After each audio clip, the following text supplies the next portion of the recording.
Cesare Paggiaro, che cosa ne dice?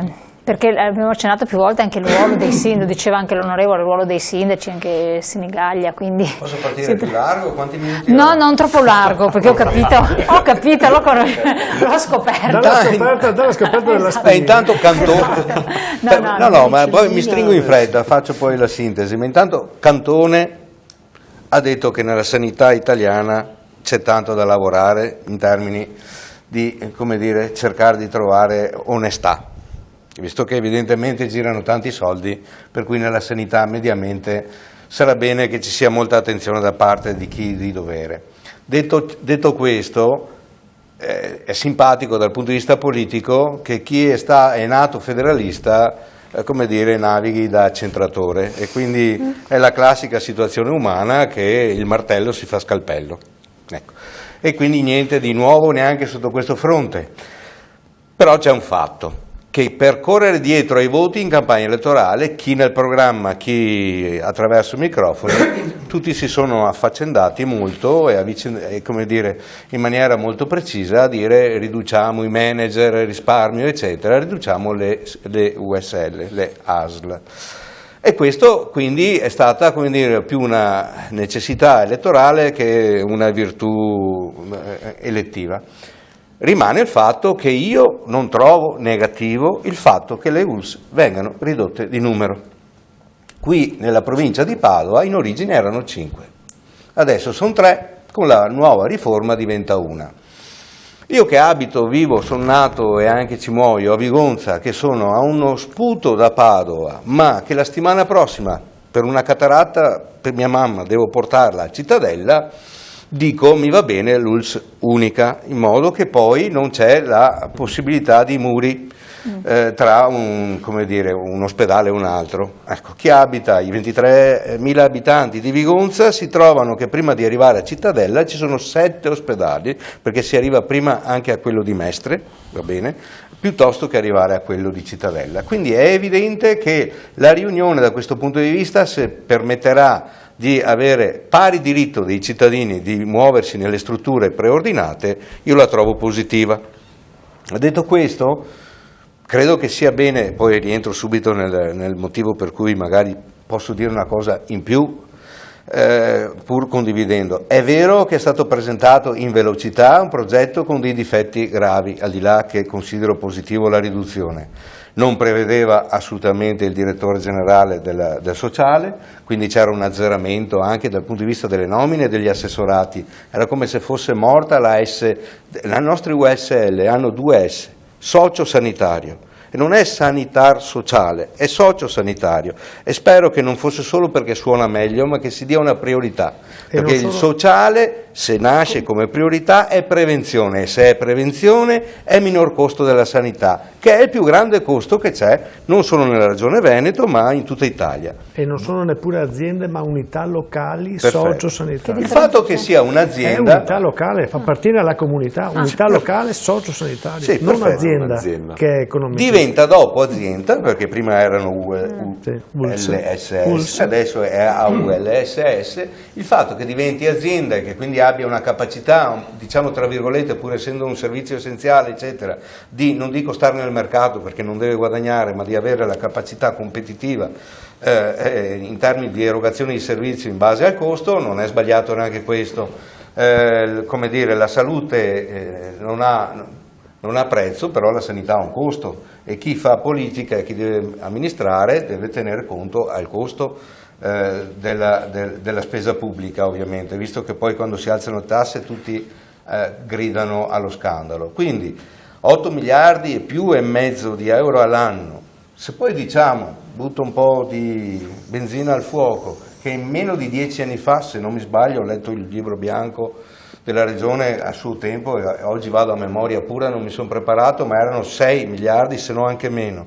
Quindi un implemento di 3 miliardi di euro all'anno di spesa, da quando si era già a 5 milioni di abitanti in Regione Veneto, e siamo ancora, anzi, siamo in decremento demografico, e quindi è aumentato di un 40% la spesa sanitaria in 10 anni con lo stesso numero di persone da curare. Cantone, grazie, se per caso capiamo perché. Nella erogazione poi, e quindi mi permetto di interloquire perché magari mi trovo meglio nei ragionamenti fatti anche dei precedenti come elemento di spunto, avere l'unico erogatore, è chiaro che nella prima bozza di legge era Mantoan, facciamo un nome probabile, no? Che l'ha predisposta eccetera. Certo.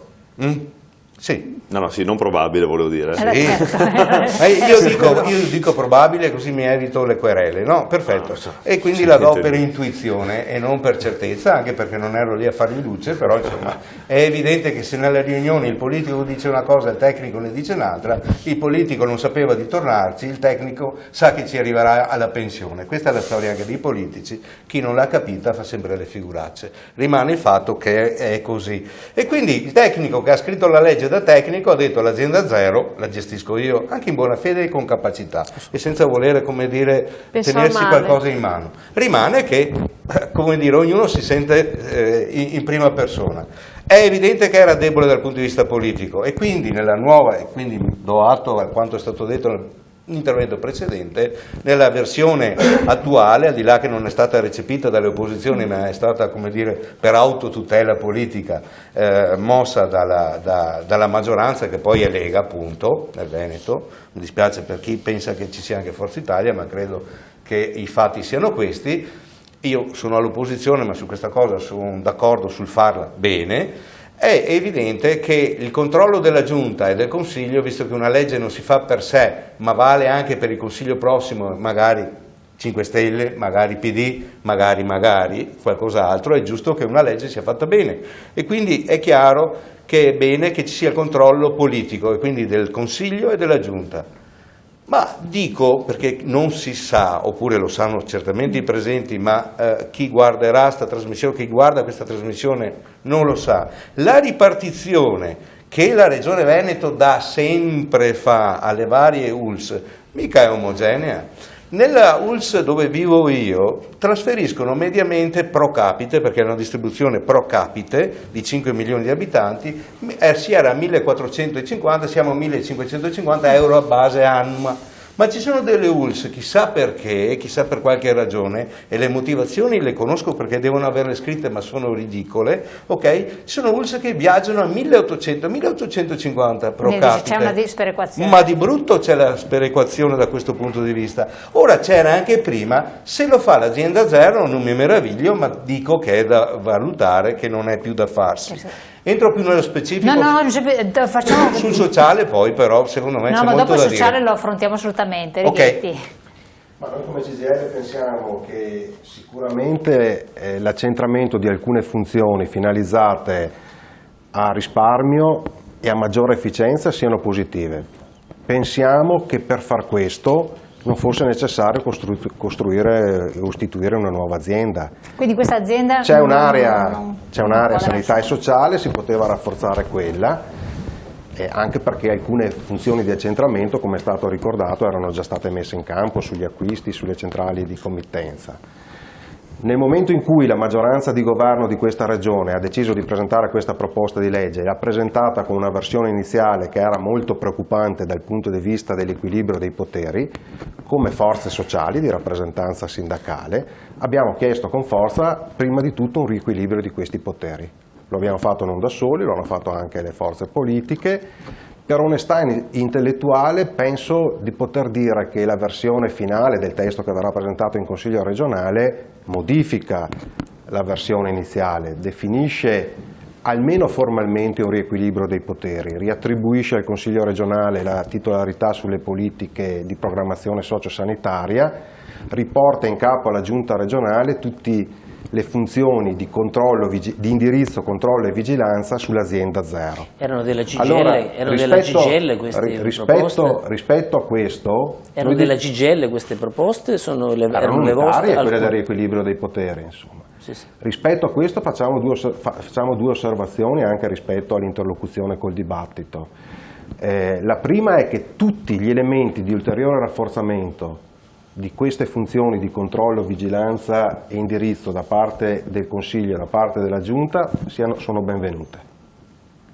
La seconda è che ci preoccupa mi pareva che fosse l'onorevole che lo richiamava, una formulazione che rischia di andare in contrasto con le modifiche intervenute, laddove si ipotizza anche con provvedimenti successivi la possibilità di attribuire ulteriori funzioni all'azienda zero. Ecco, non vorremmo che fosse il cavallo di Troia per far rientrare dalla finestra quello che è stato messo fuori dalla porta. Come giustifica però il discorso del controllo che voi auspicate per quanto riguarda l'azienda zero con il discorso della riduzione dei costi, cioè fare in modo che la struttura sia snella? Come potrebbe essere giustificato?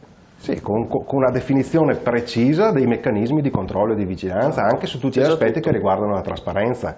Questi vanno definiti in modo chiaro e definito nella formulazione precisa del testo finale. Io penso che il dibattito in Consiglio Comunale deva rafforzare questi aspetti, però se mi consentite finisce il discorso, vado per la parola. Vorrei finire il ragionamento, perché l'altro pezzo riguarda il riassetto territoriale delle USL.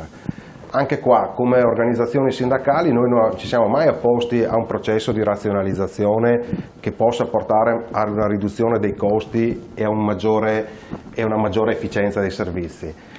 Ci pare che questo riassetto non risponda a una preventiva analisi dei fabbisogni rispetto agli ambiti territoriali ottimali, e questo è un problema della Giunta che ha definito in questi termini, ma soprattutto quello che vogliamo, e invitiamo le forze politiche a esercitare il loro ruolo e la loro funzione in questo, è dare piena concretezza a quanto nello stesso proposta di legge alla fine è stato recuperato, anche qua su sollecitazione delle rappresentanze sindacali, e cioè una funzione ricostruita, ripresa, maggiore da parte degli enti territoriali, con i distretti, con la definizione dei piani di zona, che però deve essere esplicitata in modo maggiore, perché qua viene istituita l'assemblea dei sindaci, la conferenza dei sindaci a seconda di diversi livelli, ma non vengono esplicitate le titolarità e le funzioni effettive di questi organismi. Noi diciamo che vanno definite. Così come è importante un confronto vero, su questo il testo si impegna, vediamo se